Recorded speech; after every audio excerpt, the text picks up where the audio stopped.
नमस्कार, बहुत स्वागत है आप सभी का इंडिया न्यूज हरियाणा पर। मैं हूं राजीव रघुनंदन। 14 के चक्रव्यूह में आज के महारथी हैं ओम प्रकाश धनखड़।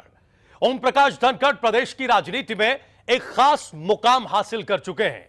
चुनाव विश्लेषकों के मुताबिक आने वाले दिनों में प्रदेश की राजनीति में ओम प्रकाश धनखड़ एक बड़ी भूमिका में हो सकते हैं। आज के इस शो में ओम प्रकाश धनखड़ से कुछ ऐसे सवालों के जवाब हम जानेंगे जिनके सरोकार आपसे जुड़े हैं, प्रदेश की मौजूदा सियासत से जुड़े हैं।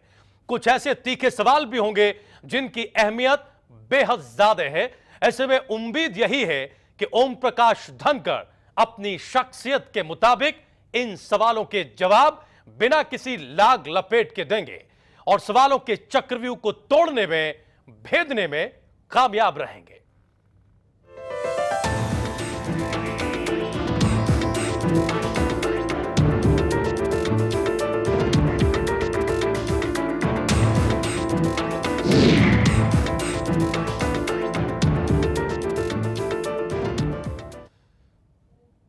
तो इससे पहले कि हम ओम प्रकाश धनखड़ से 14 के चक्रव्यूह में तीखे और सरोकार से जुड़े सवालों का सिलसिला शुरू करें, जरा एक बार देखिए कैसी है शख्सियत ओम प्रकाश धनखड़ की और प्रदेश और देश की सियासत में कितना बड़ा है उनका कद। हमारी खास रिपोर्ट देखिए। बीजेपी किसान मोर्चा के राष्ट्रीय अध्यक्ष ओम प्रकाश धनखड़ प्रदेश की राजनीति में एक नई पहचान बना चुके हैं। इस बार रोहतक लोकसभा क्षेत्र में उन्होंने शानदार प्रदर्शन किया और काफी हद तक ओम प्रकाश धनखड़ सीएम के गढ़ में सेंध लगाने में कामयाब रहे थे। एक नजर डालते हैं रोहतक लोकसभा क्षेत्र के नतीजों पर। ओम प्रकाश धनखड़ जो भारतीय जनता पार्टी के टिकट पर चुनाव मैदान में थे, उन्हें 3,19,436 वोट मिले, जबकि दीपेंद्र हुड्डा जो कांग्रेस पार्टी के टिकट पर चुनाव लड़ रहे थे, उन्हें 4,90,063 वोट मिले। इस चुनाव में ओपी धनखड़ ने बहादुरगढ़ और कोसली में शानदार बढ़त बनाई थी। कोसली में ओम प्रकाश धनखड़ 38,629 वोट लेकर दूसरे नंबर पर रहे थे। ओम प्रकाश धनखड़ के सियासी करियर पर भी एक नजर डाली। बीजेपी किसान मोर्चा के राष्ट्रीय अध्यक्ष हैं ओम प्रकाश धनखड़। नरेंद्र मोदी के करीबी माने जाते हैं। 2009 में चरखी दादरी से विधानसभा चुनाव हार चुके हैं। बीजेपी के संगठन में लंबे समय से काम कर रहे हैं। हिमाचल प्रदेश बीजेपी के सह प्रभारी रह चुके हैं। छात्र राजनीति में काफी सक्रिय भी रहे हैं ओम प्रकाश धनखड़। एबीवीपी के राष्ट्रीय सचिव रह चुके हैं और प्रदेश बीजेपी के महामंत्री का पद भी ओम प्रकाश धनखड़ संभाल चुके हैं। प्रदेश की राजनीति में ओम प्रकाश धनखड़ को प्रधानमंत्री नरेंद्र मोदी का करीबी माना जाता है। ऐसे में ओपी धनखड़ आने वाले विधानसभा चुनाव में एक बड़ा फैक्टर साबित होने वाले हैं। लेकिन धनखड़ के ऊपर कई आरोप भी लगते हैं। पिछले दिनों उन्होंने बिहार से बहू लाने का बयान भी दिया था, तो कन्या भ्रूण हत्या के खिलाफ भी ओपी धनखड़ आवाज उठाते रहे हैं।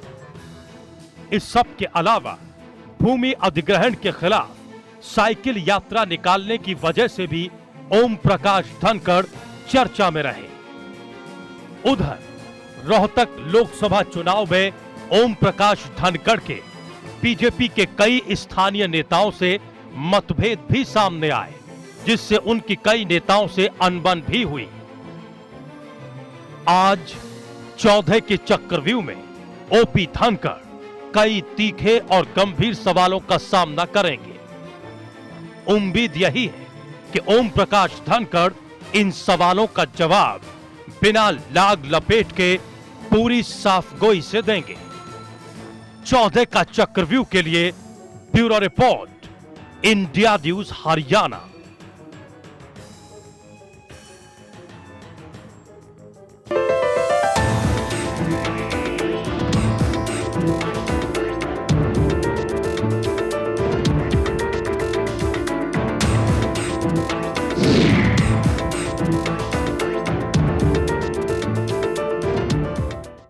तो 14 का चक्रव्यूह में सवालों का चक्रव्यूह भेदने के लिए ओम प्रकाश धनखड़ साहब स्टूडियो में हमारे साथ मौजूद हैं और हमारे साथ हमारे दो और महारथी इस चक्रव्यूह में शामिल हैं।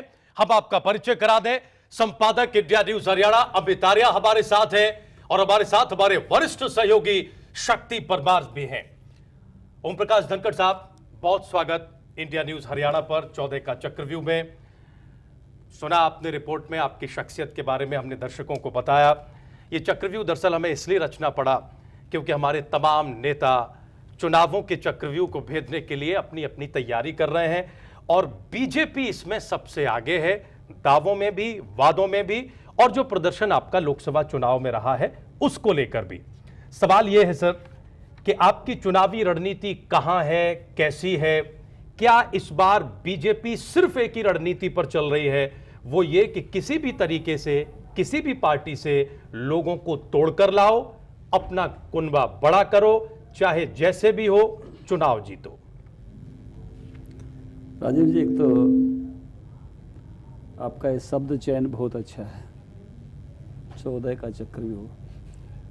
मैं इंडिया न्यूज हरियाणा को बधाई देता हूं कि ये शब्दावली मुझे लगता है कि इस चुनावी रण क्षेत्र में काफ़ी चर्चित रहेगी, क्योंकि चक्रव्यूह हरियाणा में रचा गया था जी।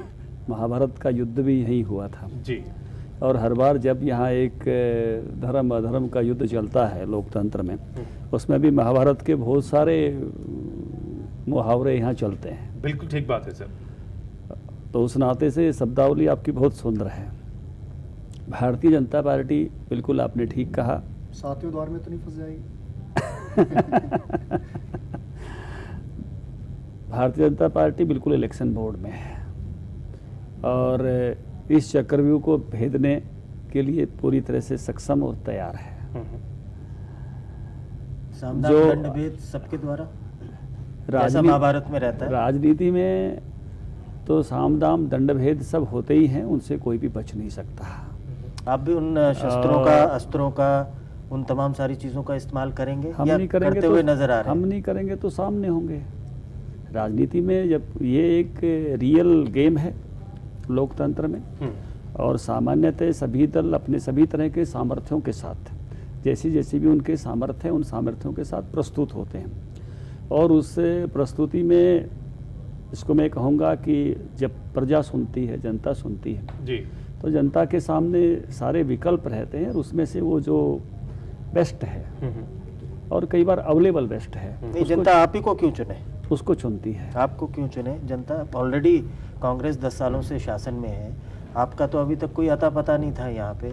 अचानक मोदी की लहर आई, केंद्र में सरकार बनी, इसमें कोई दो राय नहीं। 4 लोग हुआ करते थे आप अपना 20-25 साल पुराना इतिहास उठा के देखिए अगर, तो गिने चुने नाम भारतीय जनता पार्टी, और वही नाम पिछले 15 साल से वही नाम। अचानक ऐसा क्या हो गया कि जिसको कहते हैं कि आप ही की तरफ लोग दौड़ रहे हैं या आप उन्हें अपनी तरफ दौड़ा रहे हैं? ऐसा अचानक आप में क्या आकर्षण पैदा हो गया?